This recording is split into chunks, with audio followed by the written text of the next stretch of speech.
Hello guys, नमस्कार। मैं निशा अपने यूट्यूब चैनल पर आप सभी का स्वागत करती हूँ और सुनाने जा रही हूँ सोहर उठान गीत, जो सोहर गाने के बाद आप लोग गाती हैं वही गीत है। तो थोड़ा गौर से सुनिएगा और कमेंट जरूर करिएगा। मेरा बाबू थोड़ा शोर कर रहा है। हे बाबू, ललना जेले नया अवतार की अगन में उगल बाया जोरिया। ललना जेले नया अवतार की अगन में उगल बाया जोरिया। सास कया वाई सुन के आवै जाड़ा जूड़ी। सास कया वाई सुन के आवै जाड़ा जूड़ी।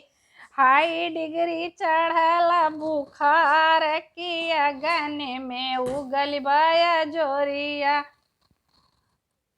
ललना जेले नया अवतार की अगन में उगल बाया जोरिया। और मम्मी कया वाई सुन के भाग जाड़ा जूड़ी। मम्मी कया वाई सुन के भाग जाड़ा जूड़ी। हाई डिग्री उतरल बुखार की अगन में उगल बाया जोरिया। हाई डिग्री उतरल बुखार की अगन में उगल बाया जोरिया। ललना जेले नया अवतार की अगन में उगल बाया जोरिया।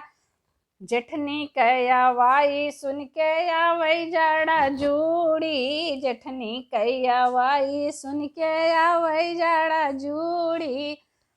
हाई डिग्री चढ़ला बुखार की अगन में उगल बाया जोरिया। और हाई डिग्री चढ़ला बुखार की अगन में उगल बाया जोरिया।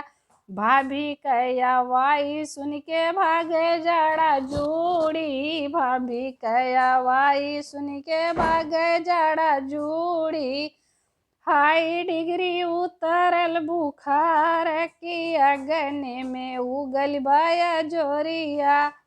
हाई डिग्री उतरल बुखार की अगन में उगल बाया जोरिया। ललना जेले नया अवतार की अगन में उगल बाया जोरिया। ललना जेले नया अवतार की अगन में उगल बाया जोरिया। ननद कया वाई सुन के आवै जाड़ा जूड़ी। नंदा कया वाई सुन के आवै जाड़ा जूड़ी। हाई डिग्री चढ़ला बुखार की अगन में उगल बाया जोरिया। हाई डिग्री चढ़ला बुखार की अगन में उगल बाया जोरिया। अब बहनी कया वाई सुन के भाग जाड़ा जूड़ी। बहन कया वाई सुन के भाग जाड़ा जूड़ी। हाई डिग्री उतरल बुखार की अगन में उगल बाया जोरिया। हाई डिग्री उतरल बुखार की अगन में उगल बाया जोरिया। ललना जेले नया अवतार की अगन में उगल बाया जोरिया। ललना जेले नया अवतार की अगन में उगल बाया जोरिया।